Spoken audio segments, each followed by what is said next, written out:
Welcome to the College Investor Audio Show, where we talk about the biggest issues impacting millennial money, from student loan debt to side hustles to building wealth. We will show you how to get out of debt so that you can build real wealth for the future. Scholarships? Yay! Taxes? Oh. So is that free money really free? That's today's episode. Welcome to the College Investor Audio Show. So all or part of your scholarship may be taxable. Shocking, isn't it? Learn the rules concerning which scholarships are taxable and which scholarships are actually tax-free. Taxing generosity. So scholarships are the only form of generosity that can be taxable to the recipient. If a donor contributes money to a homeless shelter or soup kitchen, the services are tax-free to the recipient. But if the donor awards a grant or scholarship that covers a student's housing and meal plan expenses, the scholarship is considered taxable income to the recipient. That's even though more than half of college students experience food or housing insecurity, according to a national survey in 2019. That's before the pandemic, by the way. The tax on scholarships prevents students from making full use of their scholarships. Growth in taxable scholarships. The number and amount of taxable scholarships reported on federal income tax returns has grown significantly in recent years. As an example, in 2015, there were only just a tick over 44,000 taxable scholarships reported on tax returns. By 2017, just 2 years later, over 225,000 number of returns reporting taxable scholarships. Yikes! So which scholarships are tax-free? Let's go ahead and answer that. The Internal Revenue Code of 1986, at 26 U.S.C. 117, sets several requirements for a scholarship to be tax-free. The scholarship must be used to pay for tuition and required fees, books, supplies, and equipment. Only the portion of the scholarship that is used to pay for these qualified tuition and related expenses is tax-free. The portion of a scholarship that is used to pay for room and board, transportation, disability-related expenses, dependent care costs, and other living expenses is taxable.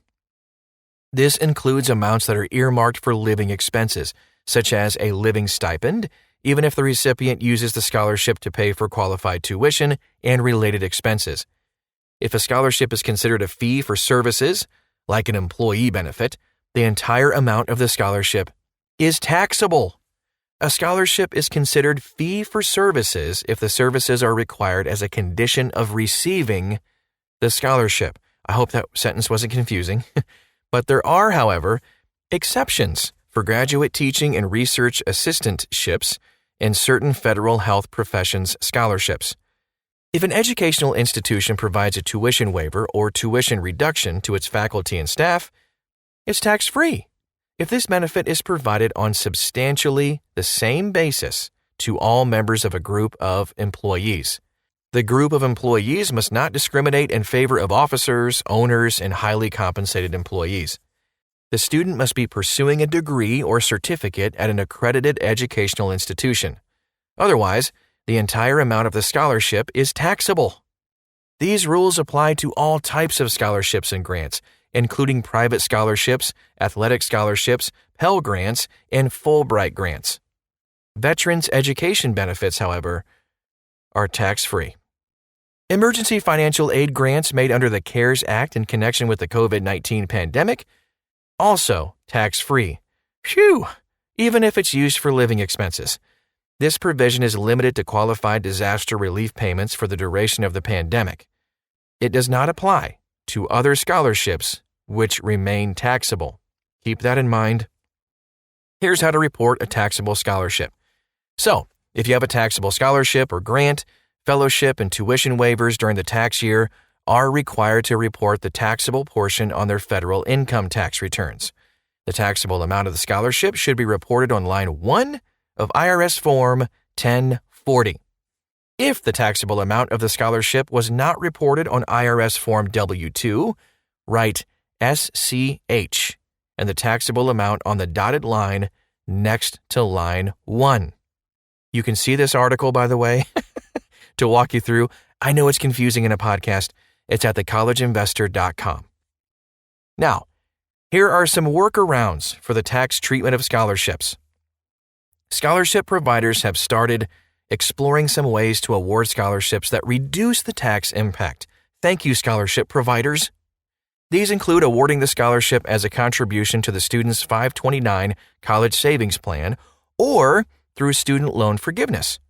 An added benefit is these alternatives can eliminate or reduce scholarship displacement. Scholarship displacement occurs when a college reduces the amount of its own grants after the student receives a need-based scholarship. If a scholarship is used in the calculation of the expected family contribution, EFC, scholarship displacement cannot occur. Normally, the taxable portion of a scholarship is subtracted from total income on the free application for federal student aid, FAFSA, so the recipient of a scholarship does not affect the EFC.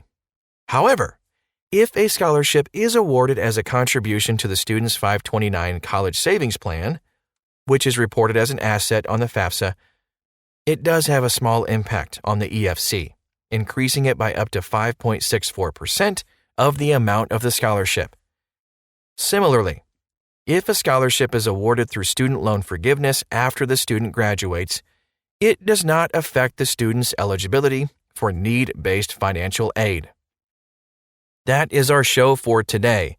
If you want to dig deeper, I know I threw a lot of stuff at you in just over 6 minutes, so please feel free to check out this article at thecollegeinvestor.com. Just type in taxes and scholarships. You'll find it. Thanks so much for stopping by today. We'll talk to you again real soon.